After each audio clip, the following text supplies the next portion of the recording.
You feel better now? Well, no, I was rooting for him. Are you kidding me? Oh, yeah, sure you were.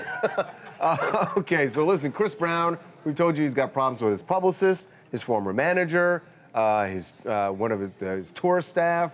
She quit also. Now, he's got Suge Knight on his ass, because Suge Knight has filed a lawsuit against Chris Brown, blaming him for the shooting that went down last summer outside One Oak. Remember, Chris was on stage and performing when I think Suge got shot, what, 9 times? Something like that. He got shot a bunch of times. Got shot in the abdomen, the chest, the forearm.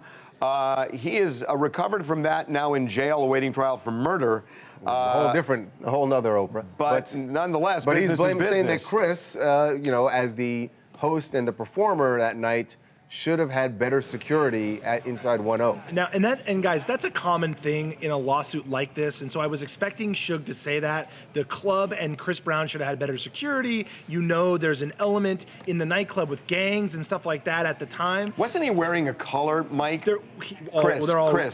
They're all wearing red. Yes. But that's what I wanted to get into. The element that he's talking about, which is so weird to me, he says that Brown is a known gang associate with a history of hosting violent events.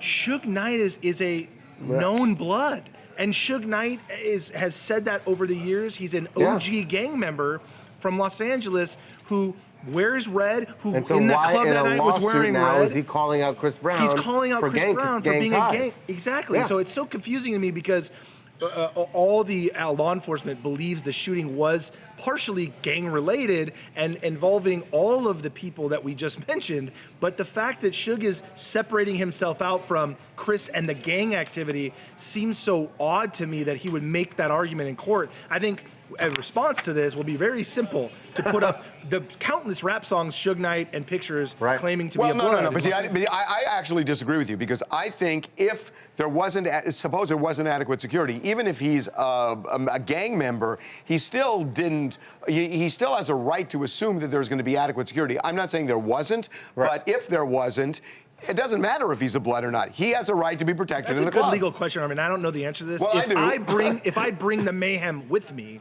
and I'm the one that brings it in, absolutely, right? I mean, the club has security, but if I bring the element with me, that's true. But if Suge says, "Hey, I just showed up for this thing. I wasn't bringing anybody, and I just showed up," and some random guy starts shooting, and I get hit in the crossfire, that's a little bit different, right? Yeah.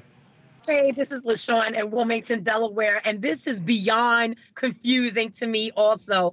Suge is the element of gang crossfire, whatever you want to call it. And for him to blame Chris Brown in the situation, Chris is in enough trouble as it is. But I think he's really reaching and grabbing for straws, either to stay relevant, to stay on TV, or what have you. But to say that Chris is responsible for this when he brought the ruckus is beyond me. Well, if he brought the ruckus, listen, I mean, I don't know that he brought the ruckus. If you're right, if he did, he has got nobody to blame but himself. But if he didn't and he got hit in the crossfire, it's a different story. By the way, caught in the legal crossfire here is Pia Mia, who was also performing that night. She has also been named in the lawsuit.